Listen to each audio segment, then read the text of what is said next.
নমস্কার বন্ধুরা, ছোট গল্প ও কবিতা বাহারে তোমাদের স্বাগত। আজ আমি পাঠ করে শোনাবো মানিক বন্দ্যোপাধ্যায়ের লেখা গল্প দোকানির বউ। গল্পটি শুনে তোমাদের কেমন লাগলো অবশ্যই কমেন্ট করে জানাবে। ভালো লাগলে একটি লাইক দিয়ে প্রিয়জনদের সাথে শেয়ার করো এবং বাংলা সাহিত্যের আরো নিত্য নতুন ভিন্ন স্বাদের গল্প শুনতে চ্যানেলটি সাবস্ক্রাইব করে পাশে থাকার জন্য একান্ত অনুরোধ রইল। চলো তাহলে শুনে নেওয়া যাক আজকের গল্প। সরলার পায়ে সব সময় মল থাকে। মল বাজাইয়া হাঁটে সরলা, ঝমর ঝমর। চুপি চুপি নিঃশব্দে হাঁটিবার দরকার হইলেও মল সরলা খুলিয়া ফেলে না। উপরের দিকে ঠেলিয়া তুলিয়া শক্ত করিয়া পায়ের মাংসপেশিতে আটকাইয়া দেয়। মল আর বাজে না। প্রথম প্রথম শম্ভু এ খবর রাখিত না, ভাবিত বউ আশেপাশে আসিয়া পৌঁছানোর আগে আসিবে মলের আওয়াজের সংকেত। পিছন হইতে মোটর আসিবার আগে যেমন হর্নের শব্দ আসে। কবার বিপদে পড়িয়া বউয়ের মলের উপর শম্ভুর নির্ভর টুটিয়া গিয়াছে। ঘোষপাড়ার প্রধানতম পথটার ধারে একখানা বড় টিনের ঘরের সামনের খানিকটা অংশে বাঁশের মাচার উপর শম্ভুর দোকান। মাটির হাড়ি, গামলা, কেরোসিন, কাঠের তক্তার চৌকো চৌকো খোপ, ছোট বড় বারকোষ, চটের বস্তা ইত্যাদি আধারে রক্ষিত জিনিসপত্রের মাঝখানে শম্ভুর বসিবার ও পয়সা রাখিবার ছোট চৌকি। হাত ও লোহার হাতা বাড়াইয়া এখানে বসিয়াই শম্ভু অধিকাংশ জিনিসের নাগাল পায়। পিছনে প্রায় এক মানুষ উঁচু 5 সারি কাঠের তাক।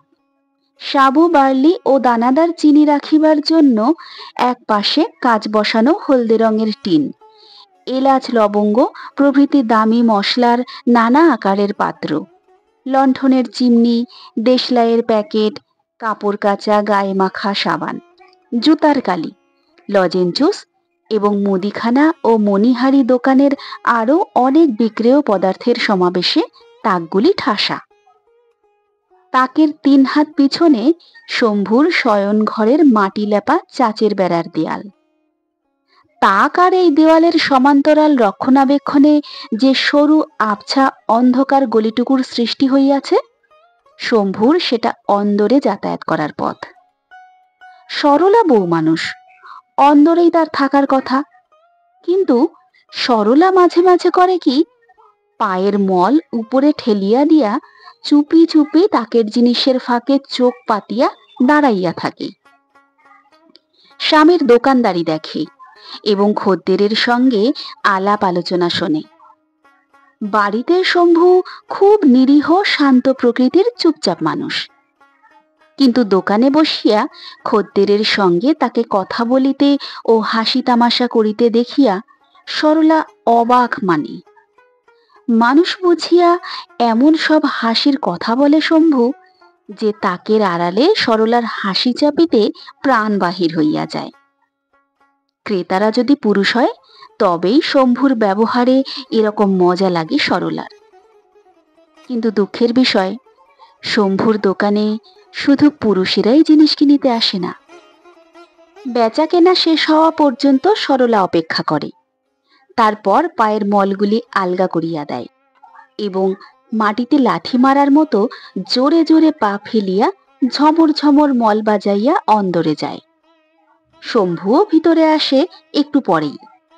দেখিতে পায় উনান নিবিয়ে আছে, ভাত ডালের হাঁড়ি গড়াগড়ি দিতেছে উঠানে, আর স্বয়ং সরলা গড়াইতেছে রোয়াকে। অন্য দুর্লক্ষণগুলি শম্ভু তেমন গুরুতর মনে করে না। ঘরে 3 পুরুষের পালঙ্কে প্রশস্ত সুখসজ্জা থাকিতে রোয়াকে ছেঁড়া মাদুরে কালা কানা বোবা ও বিকৃতমুখী সরলাকে পড়িয়া থাকিতে দেখিয়াই সে কাবু হইয়া যায়। তারপর অনেকক্ষণ তাকে ওজন করিয়া কথা বলিতে ও সোহাগ জানাইতে হয়। একটা মানুষের একটু হাসা ও একটা মানুষকে একটু হাসানোর মধ্যে যে দোষের কিছুই নাই, আর একটা মানুষ যে কেন তা বুঝিতে পারে না বলিয়াই অনেক আফসোস করিতে হয়। আর অজস্র পরিমাণে খরচ করিতে হয় দোকানে বিক্রির জন্য রাখা লজেন্স জুস। সরলা একেবারে লজেন্স জুস খাওয়ার রাক্ষসী। তাও যদি কম দামি লজেন্স জুস খাইয়া তার স্বাদ মিটিত। পয়সায় যে লজেন্স জুস শম্ভু দুটির বেশি বিক্রি করে না। কেউ 4 পয়সার কিনিলেও একটি ফাও দেয় না। সেইগুলি সরলার গোগ্রাসে গেলা চাই। তারপর সরলার কানাত্ম কালাত্ম ও বোবাত্ম ঘোচে এবং রাগের আগুন নিবিয়া যায়। তবে একটা উদাস উদাস অবহেলার ভাব, কথায় কথায় অভিমান করিয়া কাঁদো কাঁদো হওয়া, এ সমস্তের ওষুধ হিসাবে দরকার হয় একখানা শাড়ি। দামি নয়, সাধারণ একখানা শাড়ি, দূরে হইলেই ভালো। 1 বছর মোটে দোকান করিয়াছে শম্ভু। এর মধ্যে এমনি ভাবে এবং এই ধরনের অন্যভাবে সরলা 7খানা শাড়ি আদায় করিয়াছে। সাধারণ কম দামি শাড়ি, দূরে হইলেই ভালো। তবু বছরের শেষাশেষি চৈত্র মাসের কয়েক তারিখে অকারণে শম্ভু তাকে আর একখানা দূরে শাড়ি কিনিয়া দিল। বলিল অবশ্য যে ভালোবাসিয়া দিয়াছে। একটু বাড়াবাড়ি রকমের ব্যগ্রতার সঙ্গে বাড়াবাড়ি রকম স্পষ্ট করিয়াই বলিল। কিন্তু বিনা দোষে 7 বার জরিমানা আদায়কারিনী বউকে এরকম কেউ কি দেয়? যাই হোক, শাড়ি পাইয়া এত খুশি হইল সরলা যে আর এক দণ্ডও স্বামীর বাড়িতে থাকিতে পারিল না। বেড়ার ওপাশে শ্বশুর বাড়িতে গিয়া হাজির হইল। শম্ভুর বাড়িটা আসলে আস্ত একটা বাড়ি নয়, একটা বাড়ির এক টুকরো অংশ মাত্র, 3 ভাগের 1 ভাগ। দোকান ঘর ও শয়ন ঘরে ভাগ করা বড় ঘরখানা। উত্তরের ভিটায় আর একখানা খুব ছোট ঘর। তার পাশে রান্নার একটি চালা, আর শয়নকক্ষের কোণ হইতে রান্নার চালাটার কোণ পর্যন্ত মোটা শক্ত ডবল চাচের বেড়া দিয়া ভাগ করা 3 কোণা এক টুকরা উঠান। শম্ভুরা 3 ভাই কিনা, তাই বছরখানেক আগে এই রকম ভাবে পৈতৃক বাড়িটা ভাগ করা হইয়াছে। বেড়ার এপাশে শম্ভুর 1 ভাগ এবং ও পাশে অন্য 2 ভাইয়ের বাকি 2 ভাগ। এ পাশে শম্ভু আর সরলা থাকে। ও পাশে একত্র থাকে শম্ভুর দাদা দীননাথ ও ছোট ভাই বৈদ্যনাথ, তাদের বউ আর ছেলে মেয়ে, শম্ভুর বিধবা মা আর মাসি এবং শম্ভুর 2টি বোন। এভাবে শুধু বউটিকে লইয়া বাড়ির উঠানে বেড়া দিয়া ভিন্ন হওয়ার জন্য শম্ভুকে ভয়ানক স্বার্থপর মনে হইলেও আসল কারণটা কিন্তু তা নয়।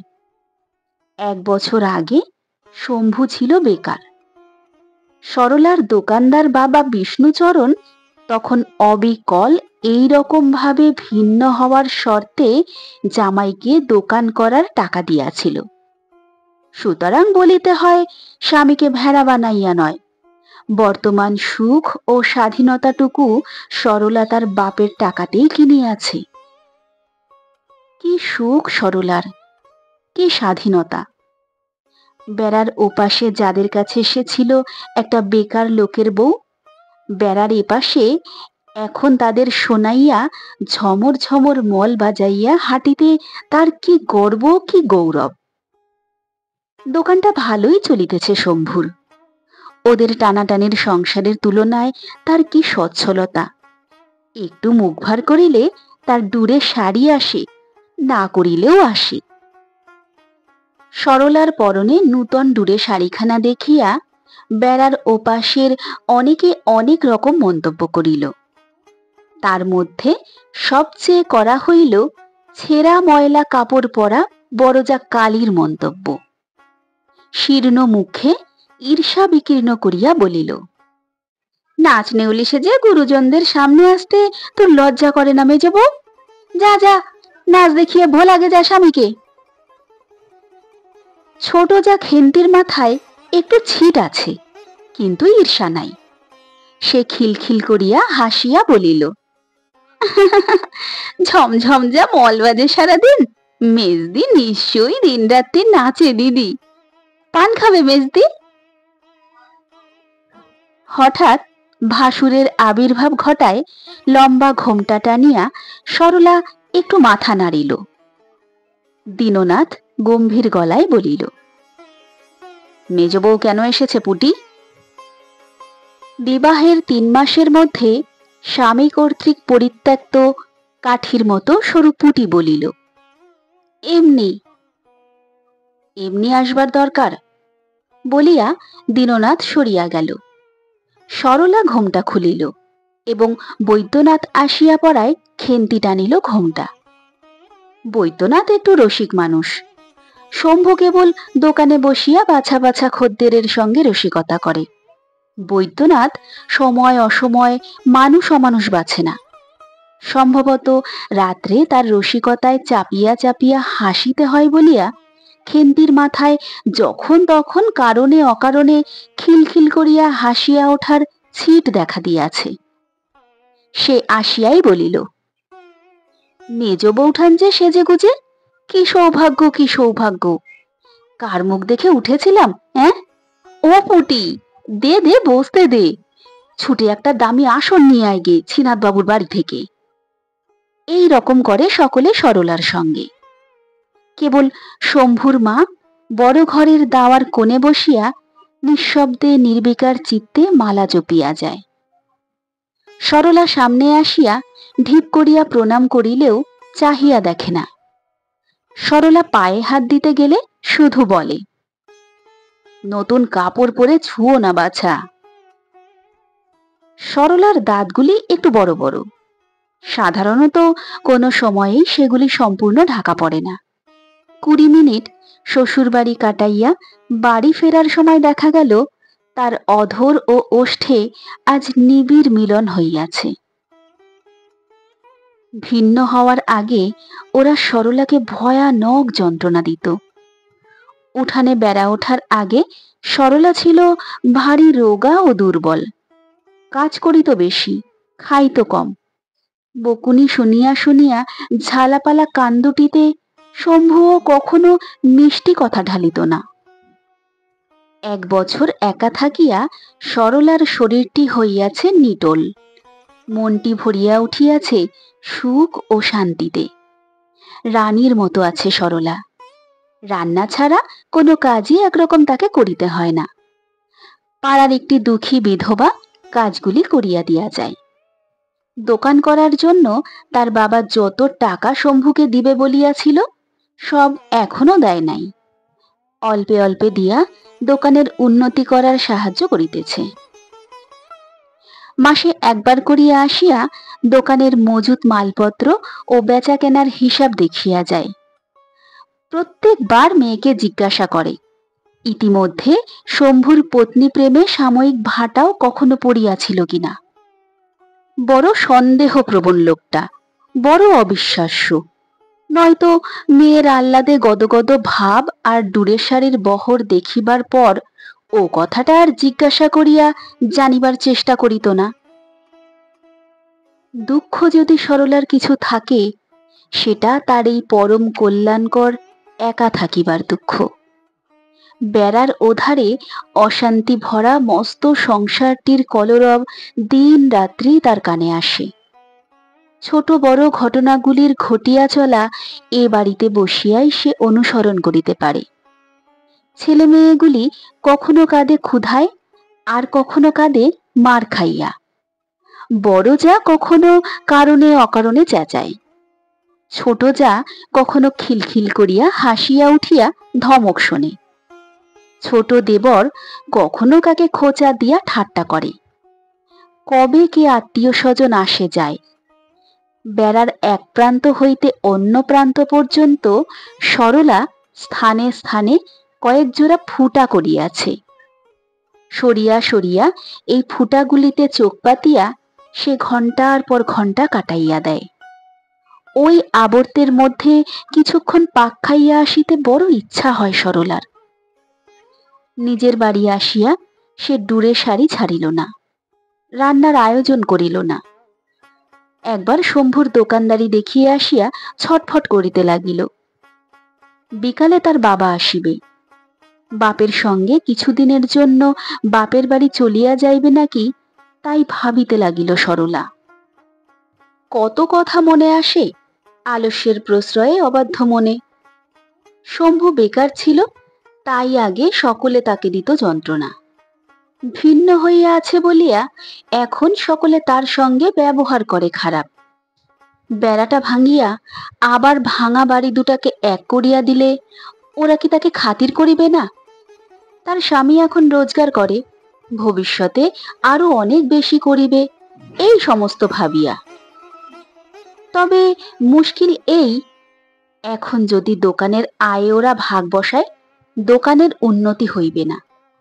এমন একদিন কখনো আসিবে না যেদিন লোহার সিন্ধুকে টাকা রাখিতে হইবে শম্ভুকে। যত দূরে সারি সে আদায় করুক আর লজেঞ্চুস খাক, দোকানের আয় ব্যয়ের মোটামুটি হিসাব তো জানে সরলা। 3 পুরুষের পালঙ্কে গিয়া সে শুইয়া পড়ে। কতদিন পরে ও বাড়ির সকলের ভয় ভালোবাসা ও সমীহ কিনিবার মতো অবস্থা তার হইবে, হিসাব করিয়া উঠিতে না পারিয়া বড় কষ্ট হয় সরলার। অনেকক্ষণ পরে উঠিয়া গিয়া অভ্যাস মতো সরলা একবার বেড়ার মাঝখানের ফুটায় চোখ পাতিয়া দাঁড়াইল। দেখিল ও বাড়িতে বড় ঘরের দাওয়ায় বসিয়া শম্ভু সকলের সঙ্গে কথা বলিতেছে। মাঝে মাঝে শম্ভুকে সে বেড়ার ওদিকে দেখিতে পায়। এতে সরলা আশ্চর্য হয় না। সে পরের মেয়ে, সে যখন যায় শম্ভুও মাঝে মাঝে যাইবে বই কি। সরলার কাছে বিস্ময়কর মনে হয় শম্ভুর সঙ্গে সকলের ব্যবহার। ভিন্ন হওয়ার জন্য রাগ করা দূরে থাক, কেউ যেন একটু বিরক্ত পর্যন্ত হয় নাই শম্ভুর উপর। বেড়া ডিঙানো মাত্র ওপাশের মানুষগুলির সঙ্গে শম্ভু যেন এক হইয়া মিশিয়া যায়, এতটুকু বাধা পায় না। পুটি 1 গ্লাস জল আনিয়া দিল শম্ভুকে। সকলের সঙ্গে কি আলোচনা শম্ভু করিতেছে সরলা বুঝিতে পারিল না। মন দিয়া সকলে তার কথা শুনিতে লাগিল, আর খুশি হইয়া কি যেন বলা বলি করিতে লাগিল নিজেদের মধ্যে। শম্ভু উঠিয়া আসিবার পরেও ওদের মধ্যে আলোচনা চলিতে লাগিল। সরলা অবাক হইয়া ভাবিতে লাগিল যে তার স্বামীর যোগ আছে, অথচ তার জানা নাই এমন কি গুরুতর ব্যাপার থাকিতে পারে যে এত পরামর্শ দরকার হয়। জিজ্ঞাসা করিতে শম্ভু বলিল, ও কিছু না, জমি জমা ভাগ বাটোয়ারার কথা হচ্ছিল, আমার ভাগটা বেচে ফেলবো ভাবছি কিনা। কেন বেচবে কেন? শম্ভু মুখ ভার করিয়া বলিল, তুমি জানো না না, কবে থেকে বলছি তেল নুন বেচে লাভ নেই একদম। বাজারে একটা মণিহারির দোকান করব, তাতে টাকা লাগবে না? কোথায় পাবো টাকা জমি না বেচলে?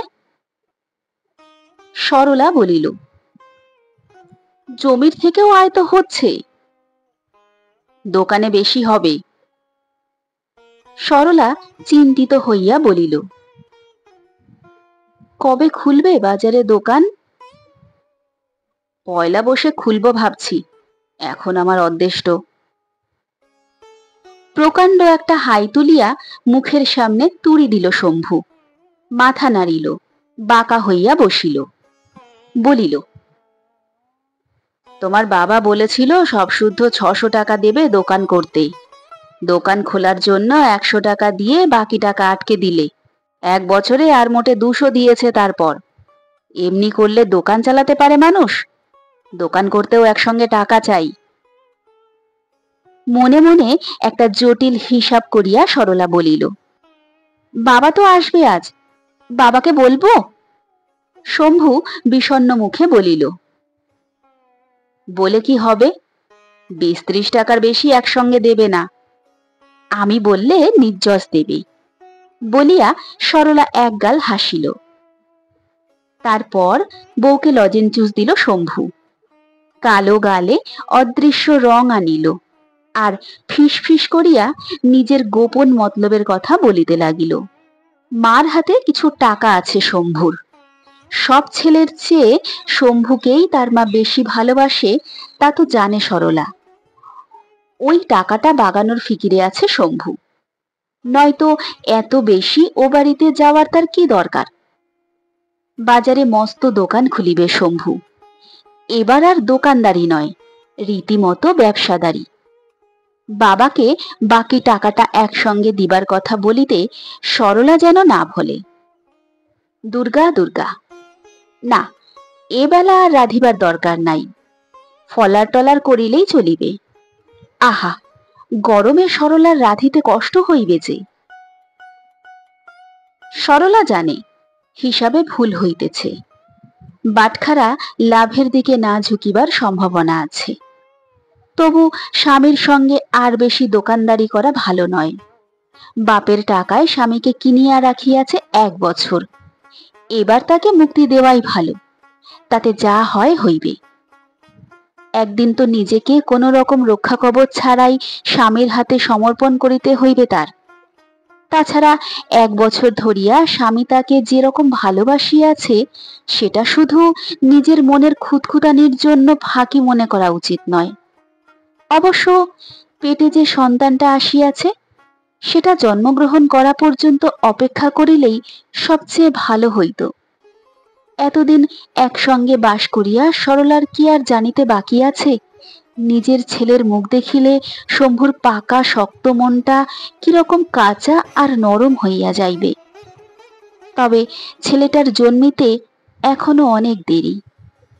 তার আগে জমি বেচিয়া বাজারে মণিহারি দোকান খুলিয়া বসিলে শম্ভু ভাবিবে সব কীর্তি তার একার, কারো কাছে কৃতজ্ঞ হওয়ার কিছু নাই।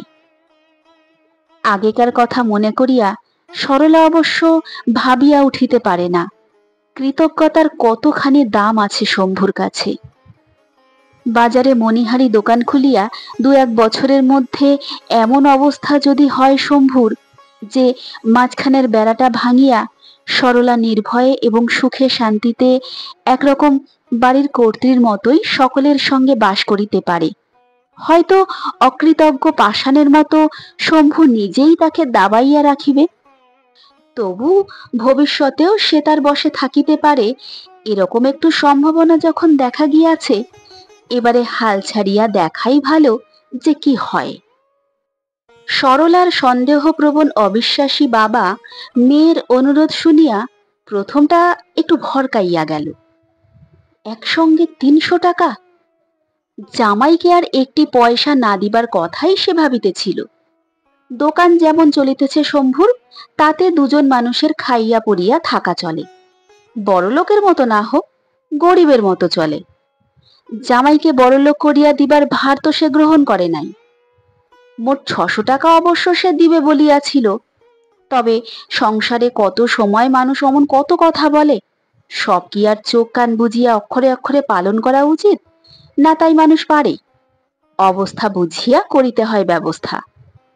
তাছাড়া বাজারে মণিহারি দোকান খোলার মতো দুর্বুদ্ধি যদি শম্ভু করিয়া থাকে। কাঁদিয়া কাটিয়া সরলা অনর্থ করিতে থাকে। কত কষ্টে বাপের কাছ হইতে টাকাটা সে আদায় করিয়া দিতেছে। শম্ভুকে তা বোঝানোর জন্য যতটা দরকার ছিল তার চেয়ে বেশি কাদা কাটা করে। দেবে বলেছিলে, এখন দেবে না বলছো বাবা? বলিতে বলিতে দুঃখে অভিমানে বুকটাই যেন ফাটিয়া যাইবে সরলার।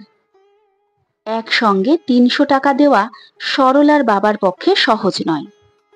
তবু একবেলা মেয়ের আক্রমণ প্রতিরোধ করিয়া সে হার মানিল। ছেলে তার আছে 3টা, কিন্তু আর মেয়ে নাই। সরলা তার একমাত্র মা মরা ছোট মেয়ে। কোথায় দোকান করিবে, কি রকম দোকান খুলিবে, কত টাকার জিনিস রাখিবে দোকানে, আর কত টাকা পুঁজি রাখিবে হাতে, শম্ভুকে এসব অনেক কথা জিজ্ঞাসা করিয়া সরলার বাবা গম্ভীর চিন্তিত মুখে বিদায় হইয়া গেল। সরলা বলিল, দেখলে? শম্ভু যথোচিতভাবে কৃতজ্ঞতা জানাইল। স্বামীদের যেভাবে স্ত্রীকে কৃতজ্ঞতা জানানো উচিত ঠিক সেভাবে নয়, নম্রভাবে, সবিনয়ে, শ্রদ্ধার সঙ্গে। এই সময় বেড়ার ওপাশে হঠাৎ শোনা গেল ছোট বউ খেন্তির খিলখিল হাসি। বেড়ার ফুটায় সে চোখ পাতিয়াছিল নাকি এতক্ষণ? তাদের আলাপ শুনিতেছিল। রান্নার চালাটার পিছন দিয়া ঘুরিয়া সরলা চোখের নিমেষে ও বাড়িতে গিয়া হাজির হইল। বৈদ্যনাথ, খেন্তি আর বাড়ির কুকুরটা ছাড়া উঠান নির্জন। উঠানের বেড়া আর ধানের মড়াইটার মাঝখানে দাঁড়াইয়া রসিক বৈদ্যনাথ স্ত্রীর সঙ্গে রসিকতা করিতেছিল। সবাই কোথা গেছিল ছোট বউ?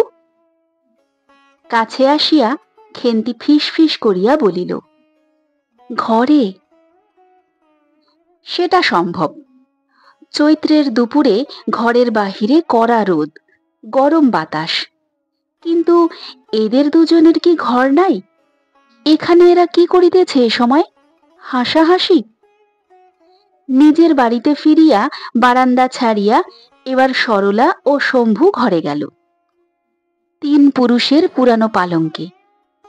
ভিন্ন হওয়ার সময় ভাইদের কবল হইতে শম্ভু সেটা কি কৌশলে বাগাইয়াছিল, আজও সরলা তাহা বুঝিতে পারে না। শুইয়া সরলা চোখ বুজিল। শম্ভু বসিয়া বসিয়া টানিতে লাগিল তামাক। নিজেই তামাক সাজে কিনা শম্ভু, এত বেশি তামাক দেয় যে তামাক শেষ হইতে হইতে দুপুরে এবং রাত্রে দুবেলায় সরলার ধৈর্যচ্যুতি ঘটে। আজ দেখা গেল সে ঘুমাইয়া পড়িয়াছে। হয় বাপের সঙ্গে সমস্ত সকালবেলাটা লড়াই করিয়া, না হয় বৈদ্যনাথ ও খেন্তিকে ধানের মড়াইয়ের আড়ালে রোদে দাঁড়াইয়া হাসাহাসি করিতে দেখিয়া সরলা বোধ হয় শ্রান্ত হইয়া পড়িয়াছিল। দিন 7 পরে শম্ভু সকালবেলা সরলার বাবার কাছ হইতে টাকা আনিবার জন্য রওনা হইয়া গেল। গেল ও বাড়ি হইয়া। দোকানে নূতন মাল আনা সে কিছুদিন আগেই বন্ধ করিয়াছিল। অনেক জিনিস ফুরাইয়া গিয়াছে, অনেক খদ্দের ফিরিয়া যায়। মণিহারি দোকানে যেসব জিনিস রাখা চলিবে না, চাল ডাল মশলাপাতি, সেসব শেষ হইয়া যাওয়াই ভালো। তাই আজকাল একটা দিনের জন্যও দোকানটা সে বন্ধ রাখিতে চায় না। বৈদ্যনাথ আসিয়া দোকানে বসিবে। বেকার রসিক বৈদ্যনাথ, শম্ভুর যে ছোট ভাই, এবং যে দুপুর রোদে উঠানে ধানের মড়াইয়ের আড়ালে দাঁড়াইয়া বউয়ের সঙ্গে হাসাহাসি করে। শম্ভু একদিন বেকার ছিল, বউও ছিল শম্ভুর। ছ্যাকরা গাড়ির ঘোড়ার মতো হাড্ডিসার হোক, বউ বউ। খেন্তি বা এমনকি রূপসী পরীর মতো, ওর মাথায় বরং ছিট আছে। 1 বছর আগেকার সরলার মতো কম খাইয়া বেশি খাটিতে খাটিতেও কারণের চেয়ে অকারণেও বেশি খিলখিল করিয়া হাসে। বেকার অবস্থায় একবারও নয়, দোকানদার হওয়ার পর শম্ভুকে কয়েকবার হাসাহাসি করিতে দেখিয়াছে সরলা, কিন্তু সে অন্য একজনের সঙ্গে। তারপর শম্ভু বউকে কিনিয়া দিয়াছে ডুরে শাড়ি। অন্য অনেকের সঙ্গেই বৈদ্যনাথ হাসাহাসি করে, খেন্তিকে কিন্তু কখনো কিছু কিনিয়া দেয় না। কি করিয়া দিবে, পয়সা নাই যে। 2 ভাইয়ের মধ্যে প্রভেদটা কি আশ্চর্যজনক। নামে নামে পর্যন্ত শুধু নাথের মিল, ওটা বাদ দিলে একজন শম্ভু, অন্যজন বৈদ্য। মল না বাজাইয়া দোকানে তাকের আড়ালে দাঁড়াইয়া সরলা বৈদ্যনাথের অনভ্যস্ত দোকানদারি দেখে। মালপত্রের অভাবে কেমন যেন ফাঁকা ফাঁকা লক্ষ্মী ছাড়া মনে হয় দোকানটা। কদিন হইতে মনটা ভালো ছিল না সরলার। উঁচু দাঁত দুটি অনেক সময় ঢাকা পড়িয়া যাইতেছিল। পাকা দোকানির মেয়ে সে, কাঁচা দোকানির বউ।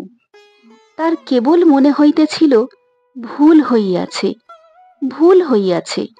শুধু লোকসান নয়, একেবারে সে দেউলিয়া হইয়া যাইবে এবার। কিছুদিন হইতে কিরকম যেন হইয়া উঠিয়াছে পারিপার্শ্বিক অবস্থাটা তার। সে বুঝিয়া উঠিতে পারিতেছে না, তবু চোখ কান বুঝিয়া এইসব না বোঝা অবস্থা ও ঘটনাগুলিকে পরিণতির দিকে চলিতে সাহায্য করিতেছে। আজকাল শম্ভু ঘন ঘন ও বাড়িতে যাওয়া আসা শুরু করিয়াছে। ভাইদের সঙ্গে পরামর্শ করিতেছে। সেটা না হয় জমি জমার ভাগ বাটোয়ার জন্যই হইল। শম্ভুর সঙ্গে ও বাড়ির সকলের ব্যবহার। ও বাড়িতে কি শুধু দেবদেবী বাস করে যে 1 বছর ধরিয়া এমন ভাবে ভিন্ন হইয়া থাকিয়া জমি জমার ভাগ বাটোয়ারা করিতে গেলেও শম্ভুর সঙ্গে ওরা সকলে পরমাত্মীয়ের মতো ব্যবহার করিবে। তাছাড়া এখানকার দোকান তুলিয়া দিয়া বাজারে দোকান খুলিতেছে শম্ভু, সেজন্য ও বাড়িতে একটা উত্তেজনা প্রবাহ আসিবে কেন? ওদের কি আসিয়া যায়? বেড়ার ফুটায় চোখ রাখিয়া সরলা স্পষ্ট বুঝিতে পারে ও বাড়ির বয়স্ক মানুষগুলির কি যেন হইয়াছে। অদূর ভবিষ্যতে বিবাহ উপনয়নের মতো বড় রকম একটা ঘটনা ঘটিবার সম্ভাবনা থাকিলে বাড়ির লোকগুলি যেমন করে ওরাও করিতেছে অবিকল তেমনি। হইতে পারে শম্ভুর বাজারে দোকান খোলার একই সময়ে ওদের সংসারেও একটা বড় ব্যাপার ঘটিবার উপক্রম হইয়াছে। তবে সেটা যে কি ব্যাপার তা সরলা জানিতে পারিতেছে না কেন? বেড়ার ওপাশে যা ঘটিবে সকলে গোপন না করিলে সরলার কাছে তো তা গোপন থাকার কথা নয়। আর সরলার কাছে সকলে যা গোপন করিবে তার পক্ষে সেটা কি কখনো শুভকর হইতে পারে? শুধু টাকা আদায়ের চেষ্টা করার বদলে বাপের সঙ্গে এসব বিষয়ে পরামর্শ না করার জন্য সরলার দুঃখ হয়। মেয়ে মানুষ সে, এত লোকের ষড়যন্ত্র সে কি সামলাইয়া চলিতে পারে? চক্রান্তটা বুঝিতে পারিলেও বরং আত্মরক্ষার চেষ্টা করিয়া দেখিত, একটা বুদ্ধি খাটানো চলিত। সে যে অন্ধকারে হাতড়াইয়া মরিতেছে, স্রোতে গা ভাসাইয়া দিয়াছে, সে যে ঠিক করিয়াছে এবার হাল ছাড়িয়া দেওয়াই ভালো। মেয়ে মানুষ সে, বউ মানুষ সে, তার কি উচিত এমন অবস্থার সৃষ্টি করিয়া রাখা যাহাতে তার বিরুদ্ধে সকলের চুপি চুপি চক্রান্ত করিতে হয়? দোকানে খদ্দের নাই দেখিয়া এক সময় সে বৈদ্যনাথকে ভিতরে ডাকিল।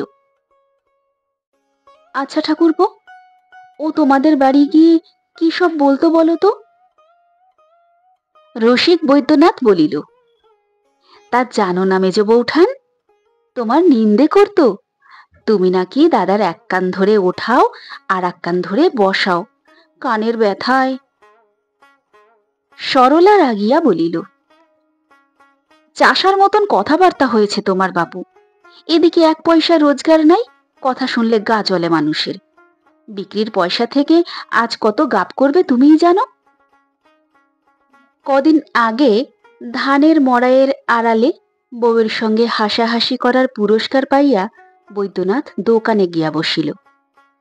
সরলা গালে হাত দিয়া রোয়াকে বসিয়া ভাবিতে লাগিল ভবিষ্যতের কথা।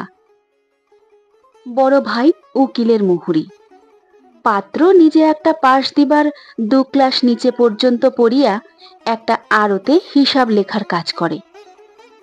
এত সব দেখিয়া তার বাবা শম্ভুর সঙ্গে তার বিবাহ দিয়াছিল তার দাঁত উঁচু কালো মেয়েকে। নাইবা দিত, পাশের গায়ের জগৎ নামে যে লোকটি জমি চাষ করিয়া খায় তার সঙ্গে দিলেই হইত। সে লোকটা এমনিই বসে থাকিত সরলার, আর অদৃষ্টে থাকিলে তাহাকে দিয়া আস্তে আস্তে অবস্থার উন্নতি করিয়া এমন দিন হয়তো সে আনিতে পারিত যখন দূরে শাড়িটি পরিয়া মল বাজাইয়া সে ঘুরিয়া বেড়াইত, না করিত সংসারের কাজ, না শুনিত কারো বকুনি। দোকানদারের দাঁত উঁচু কালো মেয়ের মুখ্য চাষা স্বামীই ভালো। লেখাপড়া শিখিয়া পরের আড়তে যে কাজ করে আর পরের টাকায় দোকানি হয়, তার মতো পাজি বজ্জাত লোক। পরদিন অনেক বেলায় শম্ভু ফিরিয়া আসা মাত্র সরলা টের পাইল যে লোকটা কাল বাড়ি ছাড়িয়া গিয়াছিল অবিকল সেই লোকটাই ফিরিয়া আসে নাই, গিয়াছিল দম আটকানো অবস্থায়, ফিরিয়া আসিয়াছে হাঁপ ছাড়িয়া। শম্ভু একবার একটা মামলায় পড়িয়াছিল। রায় প্রকাশের দিন সে যেমন অবস্থায় কোর্টে গিয়াছিল আর সপক্ষে রায় শুনিয়া যেমন অবস্থায় ফিরিয়া আসিয়াছিল, এবার শ্বশুরবাড়ি যাওয়া আসা তার সঙ্গে মেলে। টাকা পেলে? সরলা জিজ্ঞাসা করিল। শম্ভু একগাল হাসিয়া বলিল, হ্যাঁ পেয়েছি। সব? সব। পাখাটা কই, বাতাস করো না একটু। সরলা হাত বাড়াইয়া দেখাইয়া দিল, ওই যে পাখা, বেড়ার গায়ে। হ্যাঁ গো, দাদা কিছু বলল না এই টাকার ব্যাপার নিয়ে? বিয়ের সময় তোমাকে 400 টাকা পণ দেওয়া নিয়ে বাবার সঙ্গে যে কাণ্ডটা বেঁধেছিল দাদার। শম্ভুর মুখের হাসি মিলাইয়া গিয়াছিল। কড়া দৃষ্টিতে চাহিয়া সে বলিল, ঘেমে টেমে এলাম এই রোদে, পাখাটা পর্যন্ত এনে দিতে পারো না তুমি হাতে? অন্য কেউ হলে বাতাস করতো নিচে থেকে, বলতেও হতো না। সরলা হাসিয়া বলিল, ছোট বউ করে, ঠাকুর বউকে খুব হাসায় কিনা, সেই জন্য। পাখাটা আনিয়া সরলা স্বামীকে বাতাস করিতে লাগিল বটে। বাতাসে শম্ভু কিন্তু ঠান্ডা হইল না। ভিতরে ভিতরে সে যে গরম হইয়াই আছে সেটা বুঝা যাইতে লাগিল তার মুখের ভাবে ও তাকানোর রকমে। সরলা আনমনে বলিতে লাগিল, আহা, আমার মাথার যত চুল তত বছর পরমায়ু হোক ছোট বউয়ের। কেন? কাল রাত্রিরে দুঃস্বপন দেখলাম যে, হাসতে হাসতে ছোট বউটা যেন মরে গেছে বুক ফেটে। আগুন লাগুক আমার পোড়া স্বপন দেখায়। শম্ভু রাগিয়া বলিল, ইয়ার কি জুড়েছ নাকি আমার সঙ্গে? হ্যাঁ, ভালো হবে না বলছি, ঘেমে টেমে এলাম আমি। বকুনি শুনিয়া সরলা অভিমান করিয়া পাখা ফেলিয়া রোয়াকে গিয়া ছেঁড়া মাদুরে শুইয়া পড়িল। কিছুক্ষণ পরে বাহিরে আসিয়া তেল মাখিতে মাখিতে শম্ভু বলিল, রাগ হলো নাকি? রাগবার মতো কি তোমাকে বলেছি শুনি? সরলা জবাব না দেওয়ায় গামছা কাঁধে সে স্নান করিতে চলিয়া গেল পুকুরে। চলন্ত স্বামীকে দেখিতে দেখিতে চৈত্রের রোদে চোখে যেন ধাঁধা লাগিয়া গেল সরলার। দূরে শাড়ি নয়, লজেন চুস নয়, সোহাগ নয়, মিষ্টি কথা নয়, শুধু সে রাগ করিয়াছে নাকি জিজ্ঞাসা করিয়া স্নান করিতে চলিয়া যাওয়া। একদিনে এমন অধঃপতন হইয়াছে শম্ভুর, কে জানে স্নান করিয়া আসিয়া খাইতে বসিয়া ডাল পোড়া লাগার জন্য সরলাকে হয়তো আজ সে গালাগালি পর্যন্ত দিয়া বসিবে। সব কথা খুলিয়া বলিয়া বাবার সঙ্গে পরামর্শ না করিয়া কি ভুলই সে করিয়াছে। ডাল পোড়া লাগার জন্য শম্ভু কিছু বলিল না, বরং মুখ ভার করিয়া না থাকার জন্য একবার অনুরোধই করিল সরলাকে। সরলা সজল সুরে বলিল, বকলে কেন? শম্ভু বলিল, না বকিনি, ঘেমে টেমে এলাম কি না। খাওয়ার পর সরলাই আজ তাকে তামাক সাজিয়া দিল। সাজিয়া দিল, ফু দিয়া তামাক ধরাইয়া দিল না। আয়নার সামনে সে অভিনয় করিয়া দেখিয়াছে যে ফু দিবার সময় বড় বিশ্রী দেখায় তার মুখখানা। শম্ভু নিজেই তামাক ধরাইয়া পরম পরিতৃপ্তির সহিত টানিতে আরম্ভ করিল। সরলা বলিল, ঠাকুর পূজা বিক্রি সিক্রি করেছে, হিসাব নিও।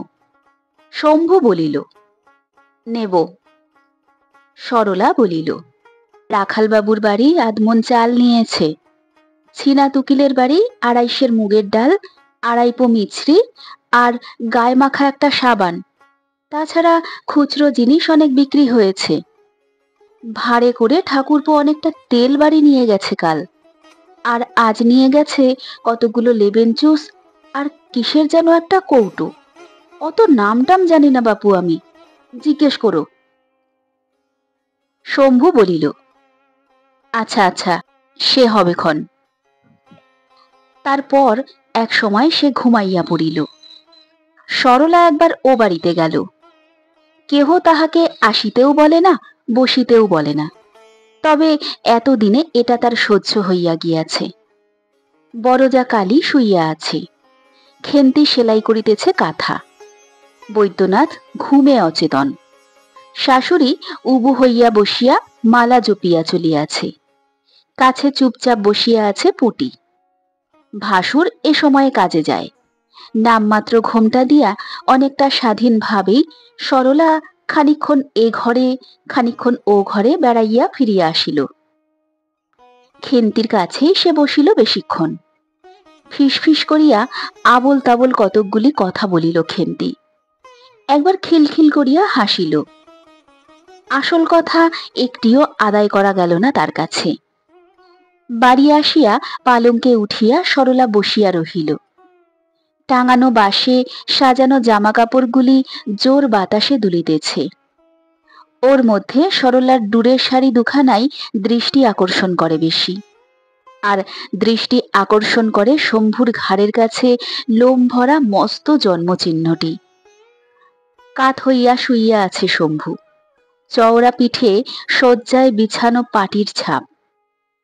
সরলা বিছানায় উঠিবার পর সে পাশ ফিরিয়াছে, সরলার দিকে নয়, ওদিকে। কে জানে এটা তার ভাগ্যেরই ইঙ্গিত কিনা। এরকম কত ইঙ্গিত ভাগ্য মানুষকে আগে ভাগে করিয়া রাখে। শম্ভুর সঙ্গে সম্বন্ধ হওয়ার ঠিক আগে সোনারপুরে তার জন্য খুব ভালো একটি পাত্র দেখিতে বাহির হওয়ার সময় তার বাবা চৌকাঠে হোঁচট খাইয়াছিল। আগের বারের ছেলেটা তার পেটের মধ্যেই যেদিন মরিয়া গিয়াছিল, তার আগের রাত্রে একটা পেঁচা ঘরের পিছনের আমগাছটায় ডাকিয়া ডাকিয়া ভয়ে তাহাকে আধমরা করিয়া দিয়াছিল। সরলা হঠাৎ শক্ত হইয়া যায়, লম্বাটে হইয়া যায় তার মুখখানা। বেড়ার গায়ে ঠিক এমনি সময় একটা টিকটিকিও যে ডাকিয়া উঠিল আজ। মাগো, না জানি কি আছে সরলার কপালে। বিকালে ঘুম ভাঙিয়া মুখ হাত ধুইয়া আগের বারের সাজা তামাক টানার সুখটা মনে করিয়া শম্ভু বলিল, দাও না, এক ছিলিম তামাক সেজে দাও না। সরলা বলিল, তুমি সেজে নাও। শম্ভু গভীর উদারতা বোধ করিতেছিল। জেলখানার কয়েদি যেন নিজের বাড়িতে 3 পুরুষের পুরানো পালঙ্কে প্রথম ঘুম দিয়া উঠিয়াছে। নিজেই তামাক সাজিয়া সে গিয়া দোকান খুলিল। কাঠের ছোট চৌকিটিতে বসিয়া তামাক টানিতে লাগিল। পাড়ার দুঃখী মেয়েটি আসিয়া বাসন মাজিয়া রান্নাঘর লেপিয়া জল তুলিয়া দিয়া গেল। ও বাড়ির দুপুরের স্তব্ধতা ধীরে ধীরে ঘুচিয়া যাইতে লাগিল। বেলা পড়িয়া গেল, সন্ধ্যা হইয়া আসিল। সরলা গা ধুইল না, রান্নার আয়োজন করিল না। খানিকক্ষণ ছটফট করিতে লাগিল অন্দরে, আর খানিকক্ষণ ফাঁকে চোখ রাখিয়া দাঁড়াইয়া থাকিতে লাগিল দোকানে তাকের আড়ালে। সন্ধ্যার পর দীননাথ কাজ হইতে ফিরিয়া বাড়ি ঢোকার আগে আসিল শম্ভুর দোকানে। উপস্থিত খদ্দেরটি চলিয়া গেলে জিজ্ঞাসা করিল, টাকা পেয়েছিস? হ্যাঁ, বাড়ি যান, আমি যাচ্ছি। এখানেই বসি না, বসে কথাবার্তা কই। না না, এখানে নয়, আড়ালে দাঁড়িয়ে চুপি চুপি সব শোনে। দীননাথ এ বগলের নথিপত্র ও বগলে চালান করিয়া বলিল, বাড়িতে ছেলেপিলেগুলো বড্ড জ্বালায়, বৌমা এলে মলের আওয়াজে। সরলার মল যে সবসময় বাজে না এ কথা বুঝাইয়া বলিতে সে যে কেমন লোকের মেয়ে এ বিষয়ে একটা মন্তব্য করিয়া দীননাথ বাড়ি গেল। খানিক পরে দোকান বন্ধ করিয়া আলো নিবাইয়া শম্ভু গেল অন্দরে। ত্রিকোণ উঠানের এক কোণে 1 বছর আগে সরলার স্বহস্তে রোপিত তুলসী গাছটার তলায় শুধু একটা প্রদীপ জ্বলিতেছে নিবু নিবু অবস্থায়, আর কোথাও আলো নাই। বেড়া ডিঙাইয়া ও বাড়ির আলো খানিকটা শোবার ঘরের চালে আসিয়া পড়িয়াছে। ঘরে গিয়া একটা দেশলাইয়ের কাঠি জ্বালিয়া সরলা যে খাটে শুইয়া আছে শম্ভু তাহাও দেখিয়া লইল, একটা বিড়িও ধরাইয়া লইল। তারপর সরলাকে একবার ডাকিয়া সাড়া না পাইয়া নিশ্চিন্ত মনে চলিয়া গেল ও বাড়িতে। তখন উঠিয়া বসিল সরলা।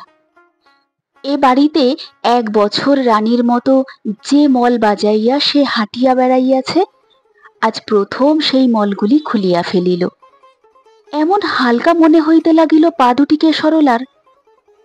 লঘুপদে সে নামিয়া গেল উঠানে। বেড়ার ফুটায় চোখ দিয়া বুঝিতে পারিল ও বাড়ির একমাত্র কালিপড়া লণ্ঠনটি জ্বলিতেছে বড় ঘরে, এবং ও ঘরেই আসর বসিয়াছে তিন ভাইয়ের। দরজার কাছে বসিয়া আছে কালী, আর ভিতরে তার শাশুড়ির শরীরটা রহিয়াছে আড়ালে, শুধু দেখা যাইতেছে মালা জপরত হাত। রান্নার চালাটার পিছন দিয়া ঘুরিয়াই বেড়ার ও পাশে ও বাড়ির উঠানের একটা প্রান্ত পাওয়া যায়।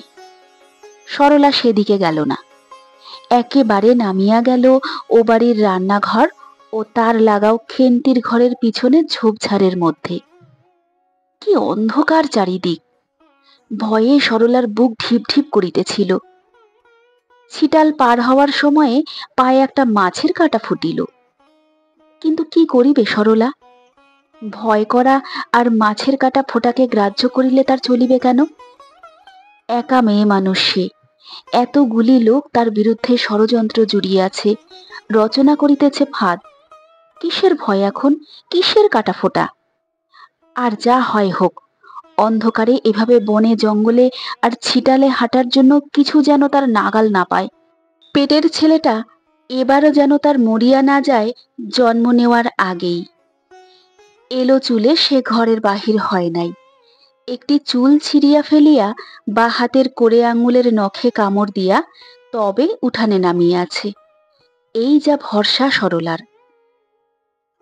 বড় ঘরের পিছনে কয়েকটা কলা গাছ আছে, ঘরের দুটো জানালাও আছে এদিকে। উঁচু ভিটার ঘর, জানালাগুলিও বেড়ার অনেক উঁচুতে। এত কষ্টে এখানে আসিয়া জানালার নাগাল না পাইয়া সরলার কান্না আসিতে লাগিল। তবে জানালার পাশে পাতা চৌকিতেই বোধ হয় তিন ভাই বসিয়া আছে। ওদের কথাগুলি বেশ শোনা যায়, শুধু বোঝা যায় না পুটি কালী শাশুড়ি ওদের মন্তব্য। কান্না এবং ঘরের ভিতরের দৃশ্যটা দেখিবার প্রবল ইচ্ছা দমন করিয়া সরলা কান পাতিয়া শুনিতে লাগিল। শম্ভুর গলা। কবার তো বললাম, এই সোজা হিসেবটা তোর মাথায় ঢোকে না বদ্দি? আমার দোকানে যা মণিহারি জিনিস আছে তার দাম 100-র বেশিই হবে। ধরলাম 100, মাল না কেনার জন্য হাতে জমেছে 102-5 টাকা। ধরলাম 100, আর শ্বশুর মশাই দিয়েছে 300। এই হলো 500 আমার ভাগ। তুই আর দাদা 500 করে দিলে হবে 1500। 1000 টাকায় দোকান হবে, হাতে থাকবে 500। হাসি চাপিতে খেন্তির মুখের কাপড় গোজার আওয়াজ। দীননাথের গলা। বৌমা, বেহায়াপনা করো না বৌমা। কি জানিস শম্ভু, বড় বউয়ের সব গয়না বেচে আর কুড়িয়ে বাড়িয়ে আমি না হয় 500 দিলাম, বদ্যি অত টাকা কোথা পাবে? ছোট বৌমার গয়না বেচলে তো অত টাকা হবে না। বৈদ্যনাথের গলা। 100-3 হয়তো ঢের, তবে আমার বিয়ের আংটি বেচলে। শম্ভুর গলা। থাম বাপু, তুই সব সময় খালি ফাজলামি তোর। দীননাথের গলা। যেমন স্বভাব হয়েছে তোর, তেমনি স্বভাব হয়েছে ছোট বৌমার। শম্ভুর গলা। যাক যাক, কাজের কথা হোক। বদ্যি তবে 250 দিক, লাভের আমরা যা ভাগ পাবো ও পাবে তার অর্ধেক। ভাগাভাগির কথা বলছি এই জন্যে, আগে থেকে এসব কথা ঠিক করে না রাখলে পরে আবার হয়তো গোল বাঁধবে। যে যত দেবে তার তত ভাগ, ব্যাস সোজা কথা, সব গন্ডগোল মিটে গেল। একটু স্তব্ধতা, তারপর দীননাথের গলা। তবে আমিও একটা স্পষ্ট কথা বলি তোকে শম্ভু, তুই যে 500 টাকা দিবি। শম্ভুর গলা।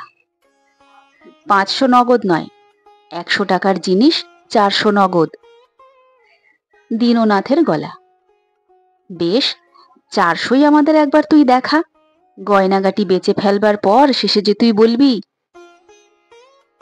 শম্ভুর গলা, ক্রুদ্ধ। আমাকে বুঝি বিশ্বাস হয় না আপনার?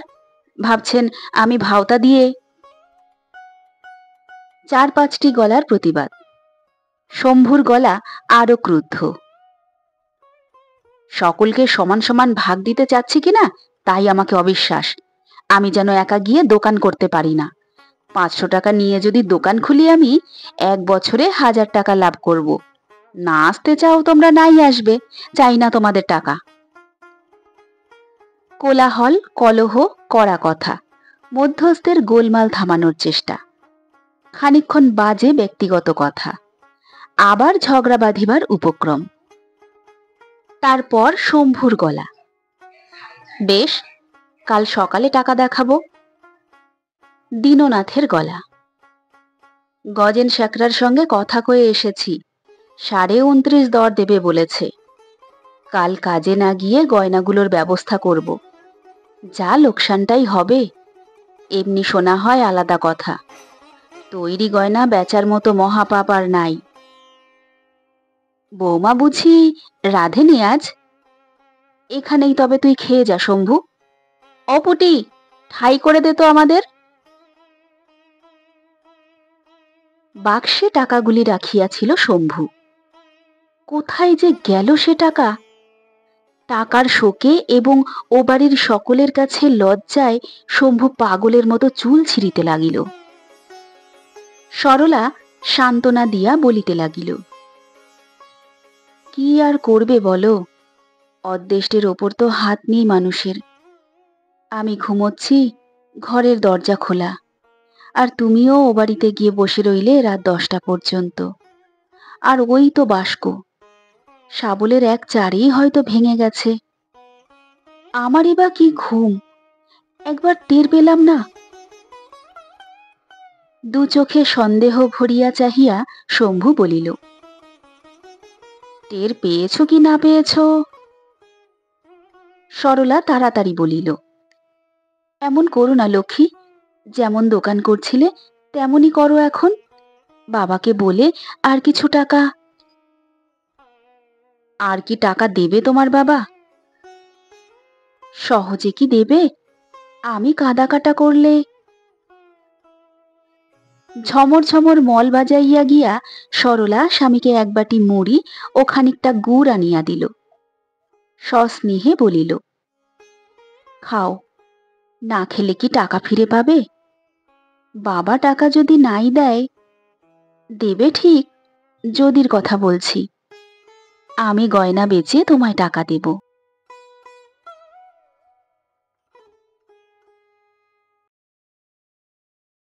বন্ধুরা, মানিক বন্দ্যোপাধ্যায়ের লেখা গল্প দোকানির বউ এখানেই সমাপ্ত হলো। আমন্ত্রণ রইল পরবর্তী গল্প শোনার জন্য। সকলে সুস্থ থেকো, ভালো থেকো।